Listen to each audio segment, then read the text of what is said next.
bratři a sestry. Před nějakým časem jsem zde mluvil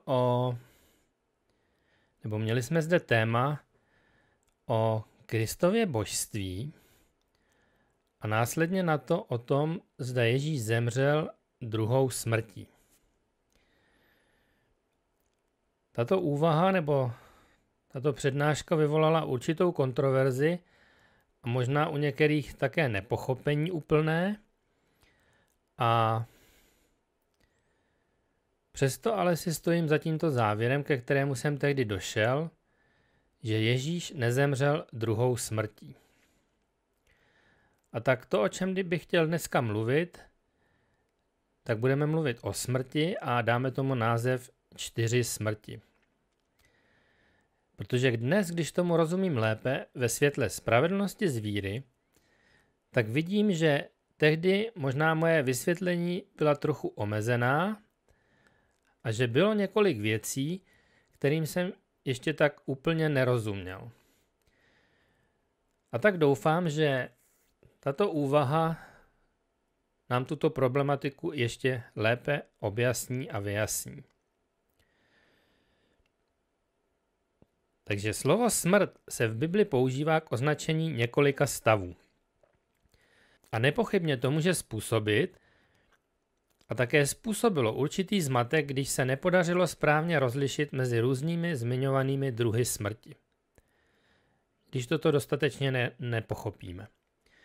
Prozkoumáme tedy dnes tyto 4 druhy smrti, které se v Bibli nejčastěji zmiňují, a pro usnadnění si je označíme jako za první smrt, za druhé duchovní smrt, za třetí smrt hříchu a za čtvrté, ta 4. smrt je druhá smrt.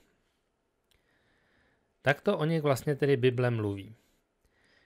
Když pochopíme problematiku smrti tak, jak ji předkládá Bible, zjistíme, že mezi všemi těmito 4 druhy smrti existuje vztah.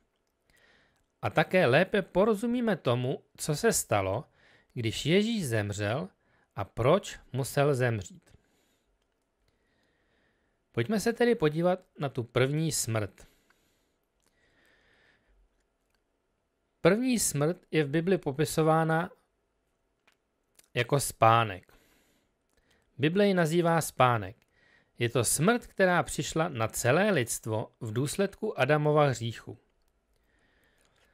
Pavel, když o ní mluví o této smrti, tak říká v Římanům 5:12: Proto jako skrze jednoho člověka vešel do světa hřích a skrze hřích smrt, tak se také smrt rozšířila na všechny lidi, protože všichni zhřešili. Lidstvo obecně za tuto smrt nemůže. Je to zcela vina jednoho člověka, našeho velkého předka, a tím byl Adam, který byl stvořen Bohem v ráji. Byl to on, kdo ji přivedl na svět, tuto smrt, když padl do hříchu. A v důsledku toho hřích přešel na všechny lidi.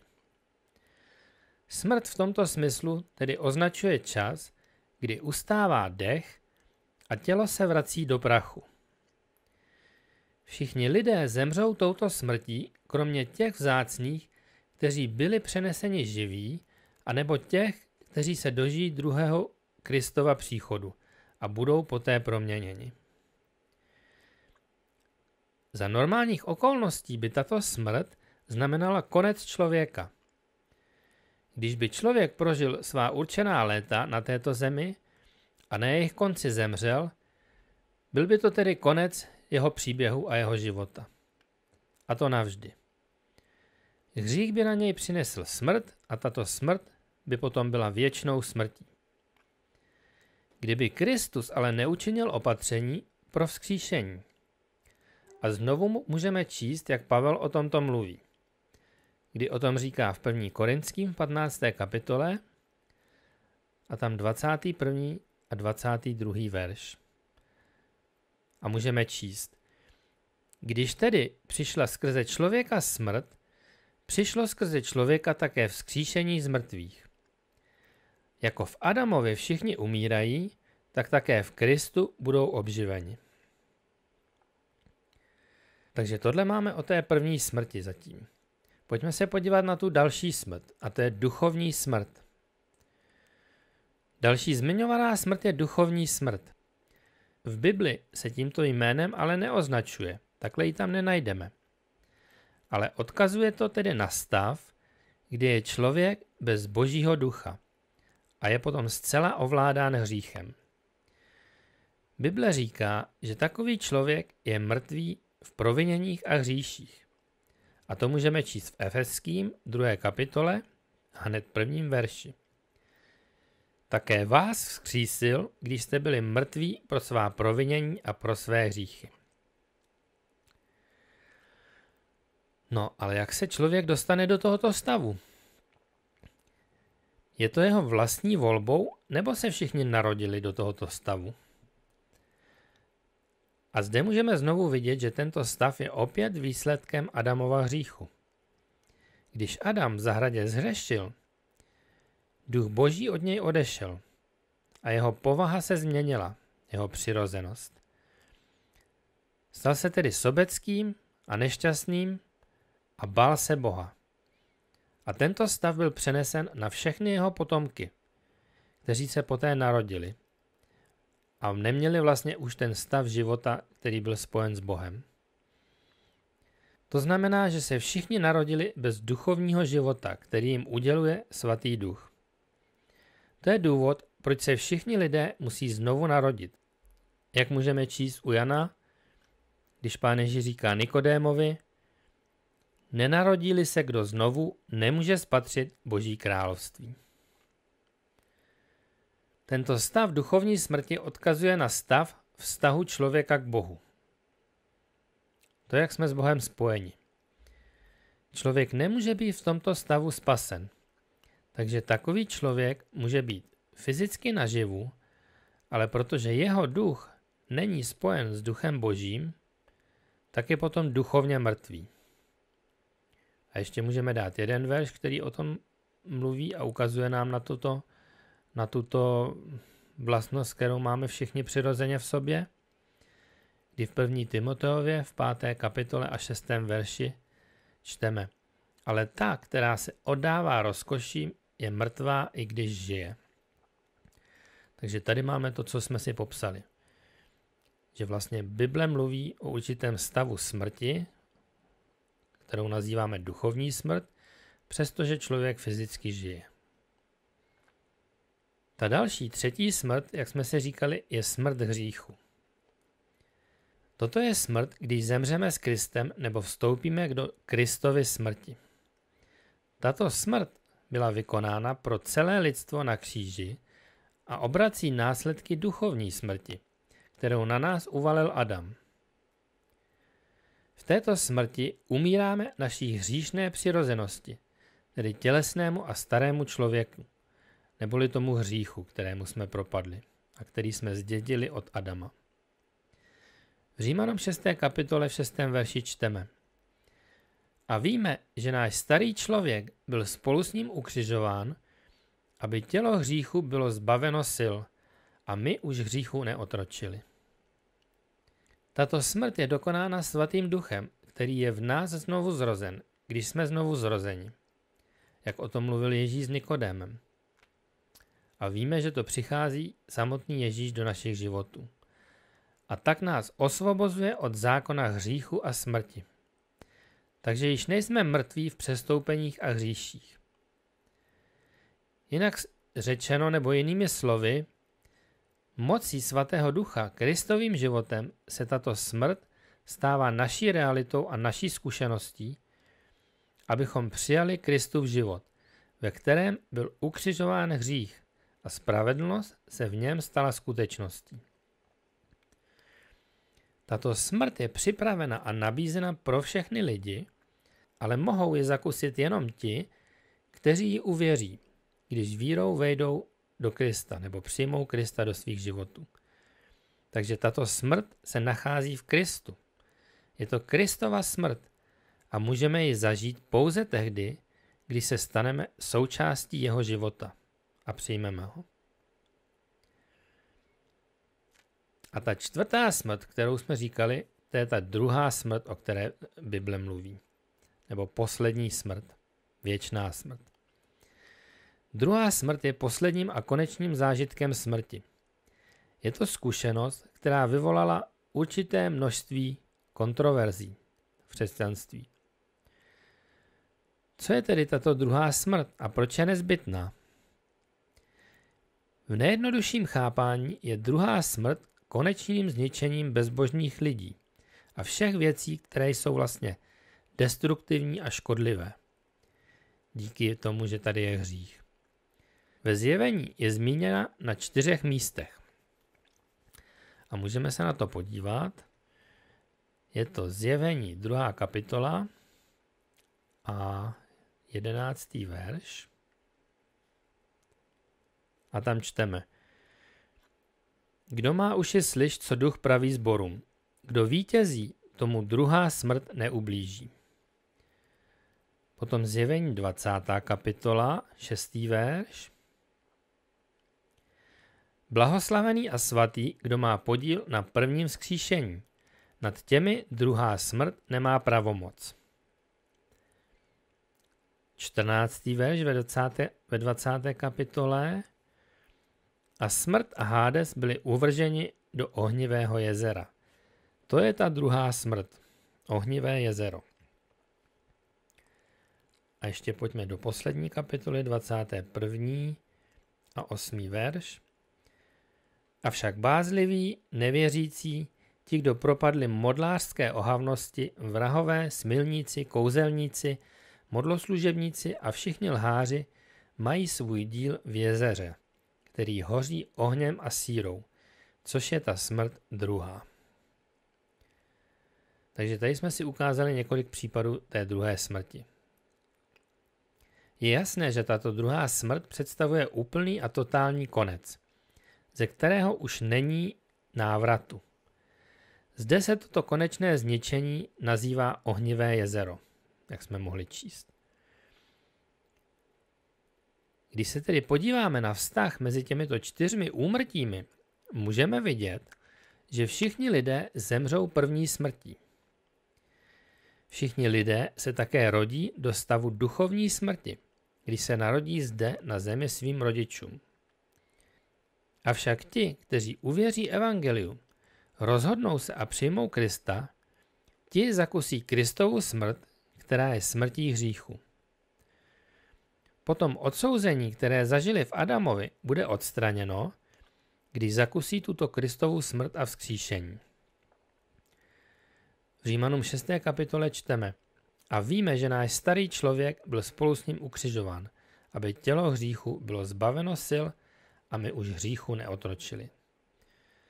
Takže tohleto, když prožijí ti, kteří přijmou Krista, tak zakusí i tu Kristovu smrt a díky tomu již nezažijí tu druhou smrt. Všichni lidé musí navždy zemřít kvůli hříchu. To je jasné, protože hřích přinesl smrt.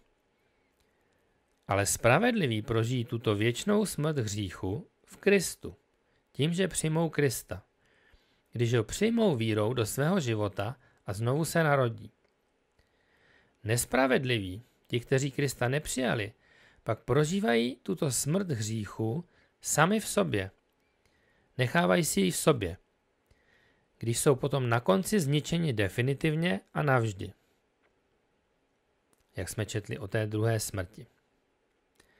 Tak tedy ti, kteří se nerozhodnou zemřít v Kristu, budou muset zemřít druhou smrtí, protože si zachovávají toto odsouzení stále ve svém těle, tak jak se zde v tom narodili, v hříšném těle a mysli smrti. Teď se pojďme podívat na ten Kristův dar, který dal vlastně všem lidem a nabízí ho všem lidem. Bůh Otec v Ježíši Kristu. V Římanům 6. kapitole 23. verši můžeme číst: Mzdou hříchu je smrt, ale darem Boží milosti je život věčný v Kristu Ježíši našem Pánu. Tady bych chtěl zdůraznit, že většina lidí chápe tento verš tak, že tento verš říká, že když zemřeme, aniž bychom litovali svých hříchů, budeme odsouzeni k druhé smrti. Proto je druhá smrt považována za mzdu za hřích. Ale tohle není ten správný a pravý význam tohoto verše. Co je to tedy za smrt, ta odplata nebo mzda za hřích, která přichází na všechny lidi? Za prvé se to týká duchovní smrti nebo oddělení od Boha. Tato smrt je přirozeným následkem hříchu. To už jsme tady zmiňovali. Je součástí hříchu a kdekoliv se tedy hřích nachází, kamkoliv hřích jde, tak automaticky tato smrt ho následuje. A to víme, jak už jsme říkali, padlo na všechny lidi skrze Adama. Ve všech hříšných lidech tedy působí tato duchovní smrt již při narození. Faktem však je, že tato duchovní smrt znamená, že člověk nakonec musí zemřít i fyzicky. Když je tedy vyjmut z udržující přítomnosti Boha, tak člověk duchovně mrtvý musí ztratit nakonec i svůj fyzický život po nějakém čase.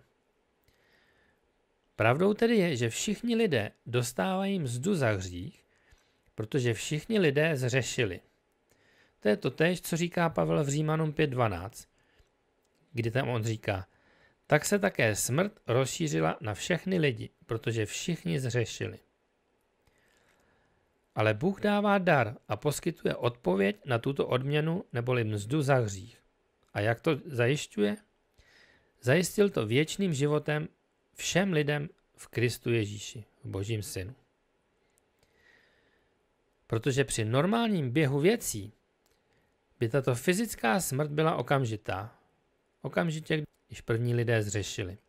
A nastala by tedy ve stejnou dobu jako ta duchovní smrt. Ale Kristus vlastně zakoupil nebo zajistil pro člověka život na zkoušku. To znamená, že smrt člověka měla být na chvíli odložena. Všem lidem dal Bůh zkušební fyzický život, tedy období, ve kterém má člověk příležitost najít cestu zpět k Bohu díky víře a duchovnímu životu. Protože je tento život pouze zkušební a jen proto, aby se člověk mohl rozhodnout, není trvalý a má omezenou dobu trvání. A jak už jsem říkal, nakonec to skončí pro všechny lidi zde na zemi smrtí. Ať žijí dobré životy nebo zlé životy. Změní náš pohled na život, když si uvědomíme, že smrt je naším přirozeným stavem.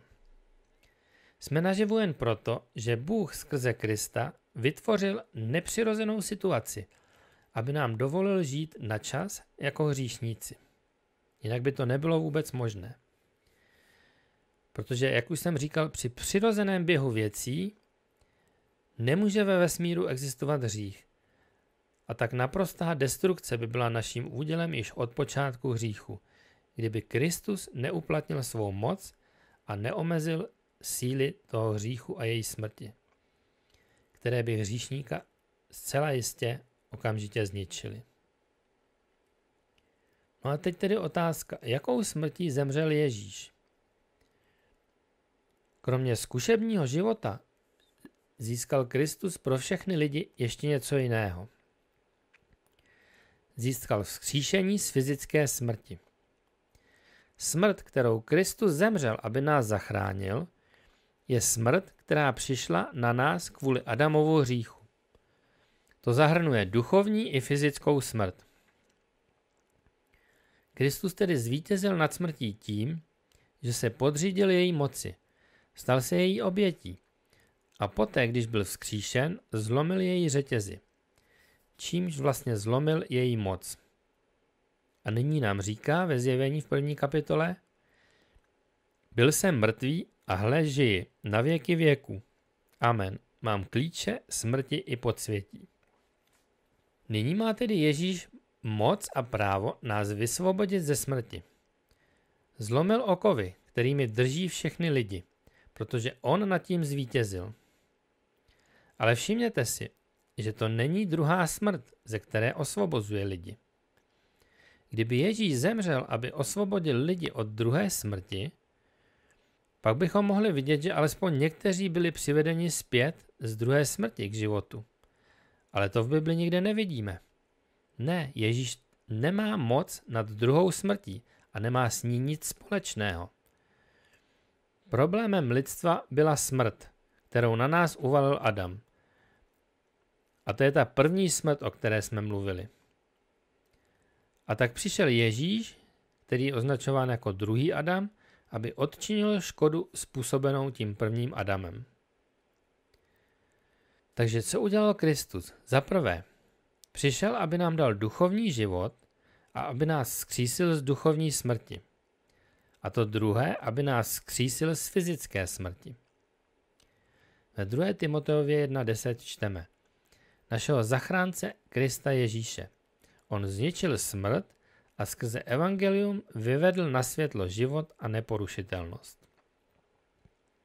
První smrt jsme možná brali na lehkou váhu, protože jsme nedocenili skutečnost nebo nepochopili, že kdyby nebylo Krista, tak by vlastně nebylo z této smrti ani vzkříšení. Kdyby za nás Kristus nezemřel, každý člověk, který by se kdy narodil, by tedy šel do hrobu a to by byl konec jeho existence. Zapomeňte na soud, zapomeňte na druhou smrt. Takové věci by vůbec nebyly a nebyly by nutné, nebýt Kristova opatření, které zajistilo vzkříšení z mrtvých. A Ježíš odčinil škodu způsobenou Adamem. Takže tady vidíme, že to je ta první smrt. A jak jsme říkali, první smrt je pouze spánek, ale je tomu tak pouze díky opatření, které učinil Kristus. Všimněte si, co Bible říká tak jasně. V 1. Korinským 5.22. Jako v Adamovi všichni umírají, tak také v Kristu budou obživeni. Všichni umírají v Adamovi, to znamená, že každý, kdo vzešel z Adamova života, zemře. A stejně tak v Kristu budou všichni obživeni. A 21. verš v té samé kapitole. Když tedy přišla skrze člověka smrt, přišlo skrze člověka také vzkříšení z mrtvých. Zkušenost smrti přišla od člověka. Všichni, kdo zažijí smrt, musí za ně děkovat Adamovi. A podobně všichni, kdo zakoušejí vzkříšení, mají za to děkovat Kristu.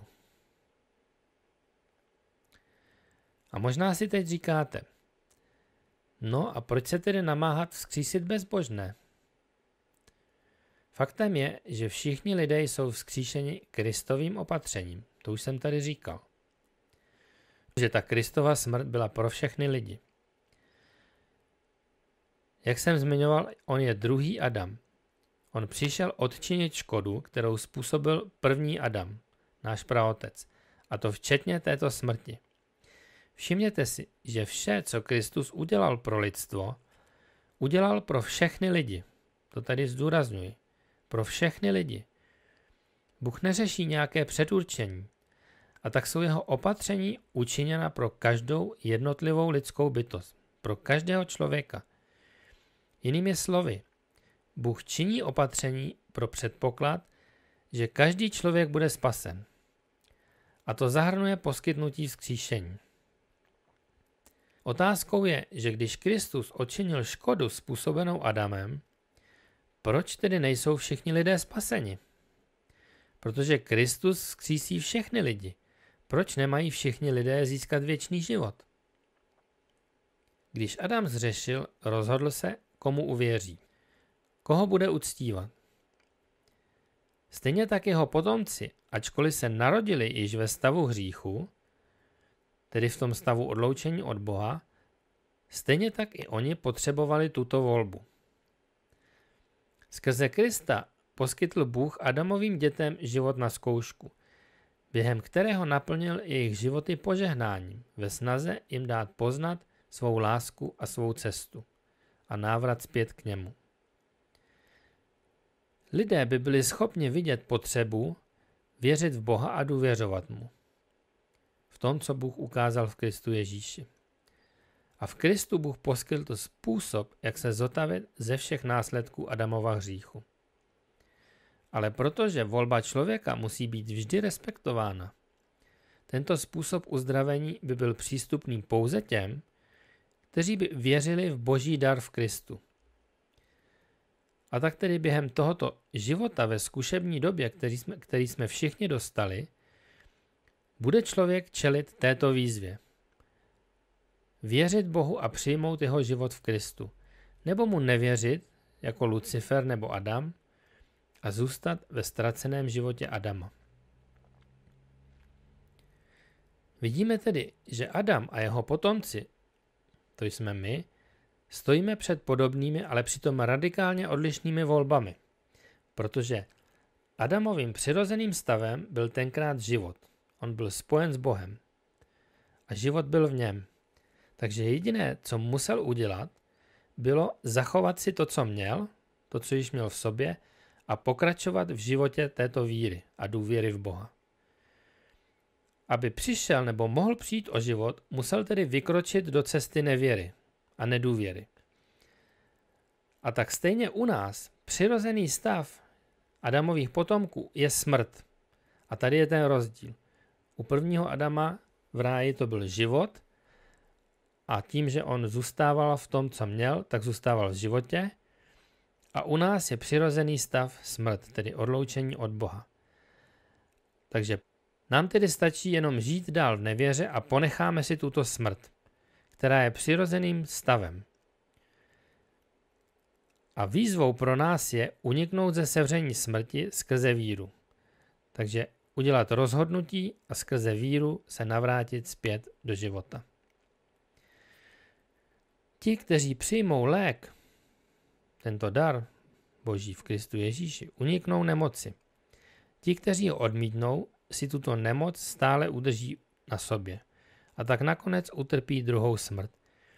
Protože Kristovo ustanovení o vzkříšení pro ně nebude užitečné, dokud v nich bude nemoc hříchu stále přítomná. Je tedy nutný rozsudek? Mezi první a druhou smrtí zasáhne soud. Jaký je tedy účel tohoto rozsudku? Jaká je otázka, kterou má vyřešit? Protože ne všichni lidé volí Krista nebo si zvolí Krista, je nutné prokázat, že lidé si buď vybrali Krista, nebo se rozhodli zůstat v tom Adamovi, který padl do hříchu. V tom, čem se tady narodili. Na konci tedy rozsudek ukazuje, jakou volbu lidé učinili. Ti, kteří věří, nejsou odsouzeni, ale ti, kteří neuvěřili, si své odsouzení zachovávají. Jak píše Jan v Evangeliu. Kdo v něho věří, není souzen. Kdo však nevěří, již je odsouzen. Ale otázka, zda lidé uvěřili v Krista nebo ne, je dokázána zkoumáním lidských skutků právě, protože pravá víra se ukáže tak, že vždy plodí a nese ovoce. Pokud člověk uvěřil v Krista, tak spolehlivým důkazem budou skutky, které vykonal. Pojďme se podívat na nějaké texty v Matoušovi v 7. kapitole a tam 17. až 20. verš. Tak každý dobrý strom nese dobré ovoce, ale prohnilý strom nese špatné ovoce. Dobrý strom nemůže nést špatné ovoce, ani prohnilý strom dobré. Každý strom, který nenese dobré ovoce, bude vyťat a vhozen do ohně. Poznáte je tedy po ovoci. A ještě se podíváme do listu Jakubova, 2. kapitola a 17. verš. Tak i víra, nemá-li skutky, je sama o sobě mrtvá. Takže i když je soud založen na skutcích, tak skutečným problémem není, jaké skutky jsem dělal, ale spíše to, kde se nacházím. Jsem v Adamovi nebo jsem v Kristu? Všichni lidé tedy jdou na smrt s otázkou, kterou je třeba ještě definitivně vyřešit. Zvolili si během zkušební doby na zemi Krista, nebo se rozhodli zůstat v Adamovi? Pro ty, kteří během svého života učinili vyznání Bohu a přijali Ježíše do svého života, stali se křesťany, je otázka vyřešena soudem, než se Kristus vrátí. Protože spravedliví nemají být při příchodu Krista vzkříšeni z mrtvých, aby čelili vyšetřování, ale pouze, aby zažili radost věčného života. A ti, kteří nikdy neměli pravou víru v Krista, budou také souzeni, když jsou mrtví, ale později během tisíciletí. Když jsou na konci tisíciletí Kristovou mocí přivedeni zpět k životu, důkazy již byly prozkoumány. Nezbývá, než se o tom přesvědčit na vlastní oči. Jsou vzkříšeni k životu s Adamovým odsouzením, tedy semenem hříchu, které je stále v nich. Nikdy se nerozhodli vzdát se hříchu nebo přijmout dar života v Kristu. Ukázali, že jim Adamova cesta byla příjemnější. Smrt v nich tedy stále působí i přes jejich vzkříšení a nevyhnutelně se i přes Kristovo dílo všichni tyto lidé musí vrátit ke smrti, protože nikdy neušli jejímu odsouzení. Kdyby je Kristus 1000krát vzkřísil, pokaždé by se vrátili ke smrti, protože život, který je v nich, je pouze životem smrti, tedy bez Boha. V kontextu soudu v rámci zákona jsou odsouzeni za své hříšné činy. Zákon a záznam hříchu však jen ukázali, že si nikdy nevyvolili Krista, že nikdy neopustili Adamův život s jeho odsouzením. A to je tedy skutečný důvod, proč musí zemřít. Když Bůh konečně odstraní omezení, jim zachovával tuto planetu a její obyvatele v jejich hříšném stavu, potom ti, kteří mají stále v sobě hřích, nemohou přežít. A tak jako bakterie nemohou přežít ve slunečním světle, tak bezbožní a vše, co je hříšné, nemůže přežít potom s odhalenou Boží přítomnost. A jsou zničeni, jak jsme tam četli, tím ohněm, který přichází od Boha. Svým životem ve vzpouře se Satan a všichni, kdo se s ním sjednocují, natolik vymykají harmonii s Bohem, že samotná jeho přítomnost potom je pro ně stravujícím ohněm. A sláva toho, který je láska, je zničí.